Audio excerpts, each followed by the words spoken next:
Welcome to the Deep Dive. Today, we are tackling a really universal pain point in business communication generally. Yeah, that feeling. Having genuinely important news, maybe a huge acquisition, a product launch, breakthrough research, and you put it out there and nothing. It just gets completely swallowed by the noise. Totally ignored. It happens all the time. And in the world of public relations, media outreach, that barrier between getting noticed and getting, deleted, it's often just that single line of text, the headline. That's exactly it. The stakes are incredibly high. We need to pull back the curtain a bit on what a journalist's inbox actually looks like. Okay, think about it. They're getting literally hundreds of pitches every single day. Hundreds. Wow. Yeah, and they're making a decision which story to even open in, mere seconds? Just seconds. A flick of the wrist, essentially. Is this trash, or is this maybe valuable coverage? The headline is the gateway. If it doesn't immediately signal value, urgency, relevance to their beat, it's gone. The story just dies right there in the inbox. Exactly. So our mission today really is to unpack the specific learnable techniques, almost the architecture behind writing headlines that aren't just catchy, but are actually engineered to drive press coverage. Yeah, this isn't about just clever taglines. It's more strategic.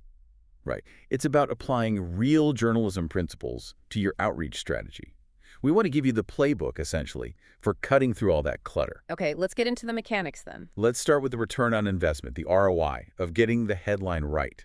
Because it's not just, a feeling. There's a measurable connection between a good headline and whether a journalist actually engages. Absolutely measurable. Our sources suggest journalists are something like 3 to 5 times more likely to open, read, and actually follow up on press releases if the headline is compelling. 3 to 5 times? That's a huge difference right off the bat. It's a massive advantage. It really is. And that advantage, fundamentally, comes from understanding the reporter's mindset, their psychology. Before you even write a word of the headline, you need to be sure the story itself is actually newsworthy. Okay, so the headline's job is just to signal that inherent value. Precisely. And we generally look for about 6 essential characteristics. Your headline needs to clearly demonstrate at least one of these, though ideally, several. Okay, walk us through that list. What are those core ingredients that make a story irresistible to a journalist? Right. First off, timeliness. Is it connected to something happening now, a current event, a big trend everyone's talking about, something just emerging? Makes sense. Relevant to the moment. Second, impact. How many people does this actually affect? Does it have broader implications? Could it change how an industry works? Impact feels like one the bigger companies can often claim, but what about just getting noticed among all the other impactful news? Well, that leads us to prominence and, crucially, novelty. Prominence is about who is involved, maybe a well-known CEO, a major brand, a significant partnership. That helps. The name recognition factor. Yeah, but relying only on prominence can be a bit lazy, honestly. That's where novelty comes in, and I think this is often the secret ingredient. Okay. Are you announcing something genuinely new, unique, unexpected, maybe breaking some long-standing pattern? This is the one PR teams sometimes miss because they're trying too hard to sound important instead of just being different. Ah, I see. Novelty gives the journalist an angle, something fresh they haven't covered 100 times. Exactly. It's potentially exclusive. Okay, so we have timeliness, impact, prominence, novelty. What about locality? In this digital age, remote work, does proximity still matter? It absolutely does, but maybe the definition's shifted a bit. It used to be mostly geography, right? Local news. Right. Now it's more about relevance to the beat. Your proximity is to the reporter's specific area of expertise. If you've got a climate tech story, your proximity is to the environment reporter. Manufacturing jobs news. Local business desk, or maybe a national labor reporter? Precisely. The headline has to instantly show why this specific journalist, covering their specific audience, should care. Okay, makes sense. And the last one, you mentioned 6, the spice, right? Number 6, conflict or controversy. This could be presenting opposing views, maybe directly challenging the status quo in an industry, or highlighting a market gap that your company or product is aggressively filling. If your headline hints at some kind of tension or debate, you immediately grab attention. Instantly. So if you can tick boxes for, say, 4 or 5 of these characteristics in your story and signal that in the headline, you've pretty much won the first battle getting their attention. Okay, so those are the underlying principles of newsworthiness. Now, how do we actually craft the text? You mentioned that 3-second rule earlier. That sounds critical for headline clarity. Paramount. Absolutely paramount. Because if a journalist hits some dense corporate jargon, this, synergistic ecosystem, leveraging deep domain expertise, next generation platform. They have to slow down, try to decode it. You've lost them right there. They aren't paid to decipher marketing fluff. No, they're paid to get facts quickly. So we have to strip the headline down. Get rid of any word that isn't doing real work, conveying direct, factual meaning. And you're almost forced to be ruthless about it because of that crucial constraint we need to talk about, the 170-character limit. Yes. That limit you see on press release wires and platforms. It's a physical boundary in many key distribution systems. It's not just a suggestion. It imposes real discipline. You have to treat those 170 characters like the ultimate elevator pitch. Every character counts. Every single one. If you're editing and you ask yourself, is this word absolutely essential? And the answer is even a maybe. Cut it. Okay, but here's a practical challenge. Sometimes internal teams, maybe marketing or product folks, they insist on that jargon. They think it sounds important, proves significance. How do you push back effectively? That's a common one. You have to frame it strategically. You basically say, look, we have a choice. Do we want internal comfort or do we want actual press coverage? Put it starkly like that. Yeah. A complex headline might make the VP of product feel good for a moment, but a clear, actionable headline is what actually secures the story. You show them the data, if you have it, or just the logic. Journalists ignore complexity under pressure. We're choosing coverage over comfort. Makes sense. Okay, let's talk about making the headline active, the power of action verbs, transforming just an announcement into real news. Yes, moving away from that passive, static language. Right. Just compare something like a company experiences positive growth in the fourth quarter. Which is flat. Very passive. Very bland. Company doubles revenue in Q4 after implementing AI strategy. See the difference? Night and day. Doubles is dynamic. Exactly. Dynamic, news-oriented verbs. Think launches, disrupts, achieves, unveils. Words that signal forward motion, something actually happening that creates news value instantly. So strong verb, clarity. But we also need to tailor the relevance, right? The headline has to immediately hit that reporter's internal question. Why should I care? Why is this vital for my audience today? Sure. And the key to relevance is usually specificity. Vague language gets ignored. You need to be concrete, measurable. How do we do that? Well, first, use specific numbers whenever possible. Startup secures funding, gets deleted immediately. Generic. Startup raises $50 million Series B to combat healthcare burnout. Now that's news. The numbers give it credibility, scale. Okay, numbers, add weight. What else? Use timely angles, connect your news to what's already buzzing. If your company, say, launches a new generative AI tool, don't just announce it in a vacuum. Frame it within the current context. Right. Frame it like, platform launches AI feature amid global regulatory scrutiny of large language models. You're instantly tapping into an existing media conversation. You're riding the wave, essentially, making your announcement part of that bigger ongoing story. Exactly, making yourself relevant to the current news cycle. Okay, so when we're actually building the headline structure, you mentioned the 5W framework. Who, what, why, where. And when, though often the when is implied as now. Yes, the headline itself should try to encapsulate these critical components as much as possible within that tight character limit. Informative enough for instant understanding, but still captivating. That's the balance. Let's use that example you mentioned earlier to illustrate packing all that in. TechCorp launches AI-powered healthcare platform to address rural medical access crisis.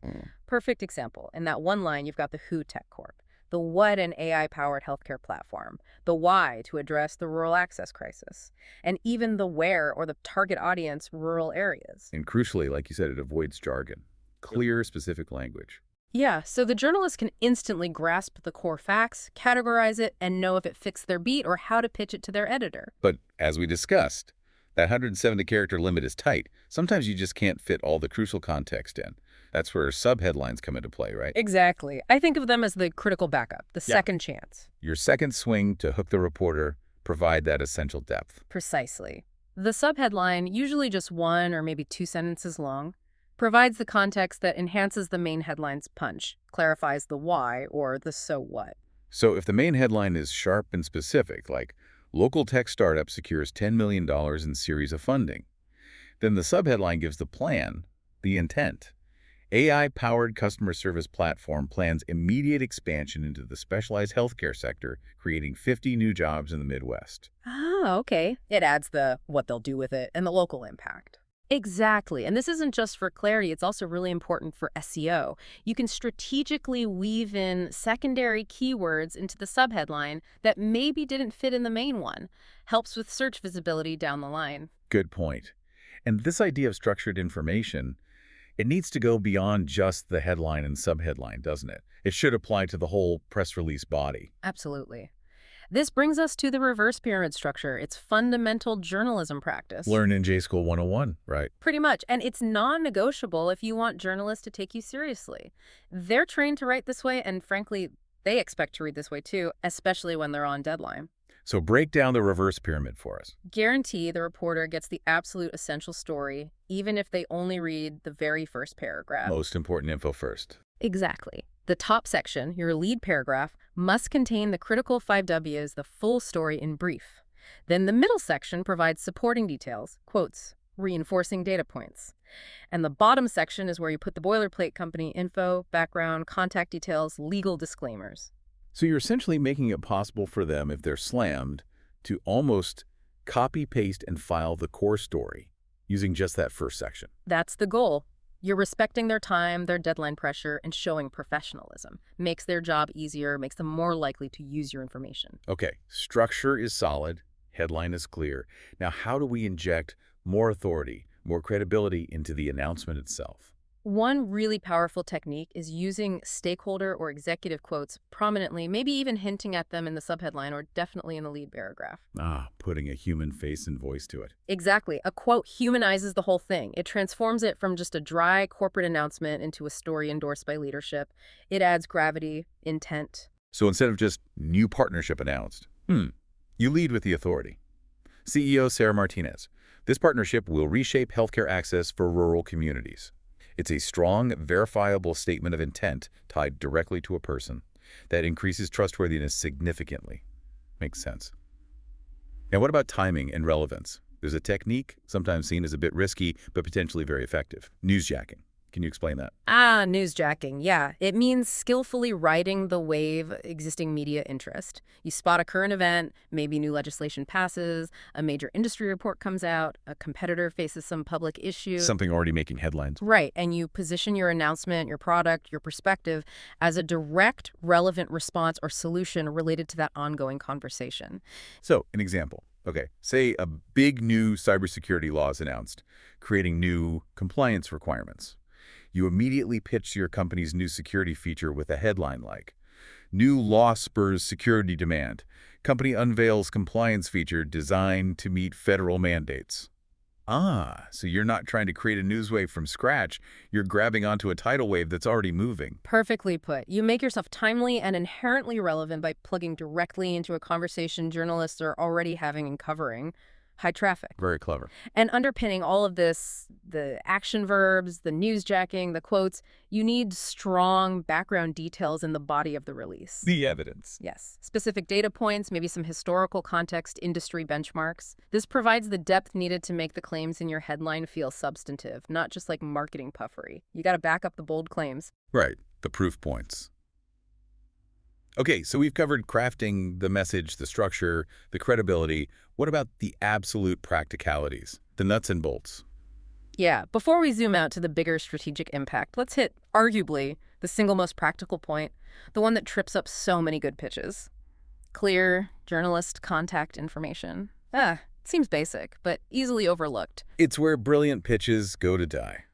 You could have the perfect headline, a world-changing story, but if the reporter's on deadline and can't easily reach you for a quick clarification or a quote, they'll just move on. They won't chase you down. Absolutely not. They're working against the clock. So what details do you need? Lay it out for us. Full name and title of the primary contact. A direct phone number, no switchboards, please. A professional email address they actually monitor. Crucially, your operating time zone, so they know when you're available for urgent calls. And maybe a backup. Yes. Critically, an alternative contact, maybe for after hours or weekend inquiries if the news is breaking then. This info needs to be super easy to find, usually at the top and bottom of the press release. No excuses. And beyond just providing the info, there's the expectation of responsiveness. right? Speed equals credibility in their world. Totally. If a reporter does reach out, the commitment really needs to be almost immediate. Aim to respond to media inquiries within, say, 2 hours max during business hours. That's fast. It has to be. And actually, speaking of efficiency, we should probably mention that modern AI tools are becoming quite helpful here. Oh, how so?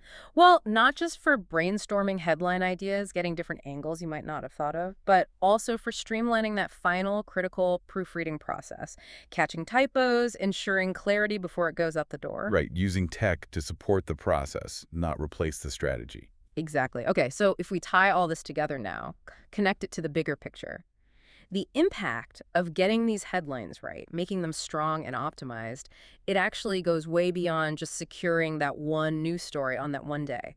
It shapes your whole strategic ecosystem. Okay, interesting. How does a single headline affect long-term brand strategy? Well, first, think about amplified brand exposure via SEO, search engine optimization. The digital footprint. Yeah.